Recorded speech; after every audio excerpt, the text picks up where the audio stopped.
Yeah, yeah, yeah, yeah, oh, oh, yeah, yeah, yeah, yeah. Tambak na naman ang mga plastic sa shop mo? PET bottles, HDPE, PVC, puro kalat, puro sayang. Ang lumang makina mo, mabagal, madalas masira, at habang inaayos mo yan, tuloy-tuloy naman ang lugi.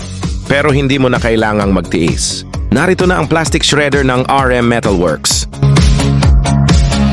Isang heavy-duty na makina, low maintenance at gawa para sa pangmatagalang negosyo.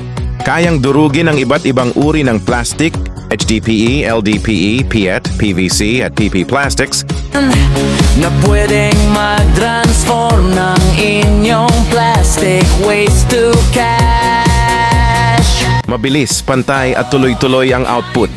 Mas maayos na operasyon, mas malaking produksyon, at syempre mas malaking kita, habang ang iba abala sa sirang makina.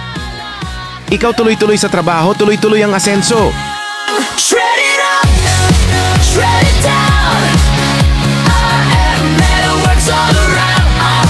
Shred it up, shred it down. At hindi lang yan, may free machine demonstration, troubleshooting guide, at after-sales support pay. Kaya siguradong alaga ka mula simula hanggang sa tuloy-tuloy mong kita. At ang pinakamaganda sa lahat, habang kumikita ka, nakakatulong ka pa sa kalikasan. Negosyong kumikita, negosyo pang may malasakit sa kapaligiran. Matatagpuan kami sa Barangay Lomboy, Talavera, Nueva Ecija. At kung hindi ka makapunta, kami mismo ang pupunta sa iyo. Nagde-deliver kami door-to-door sa Luzon at nag-ship nationwide. Kaya kung gusto mong umangat ang negosyo mo, ito na ang pagkakataon. RM Metalworks, gawang Pinoy, tibay subok para sa negosyong...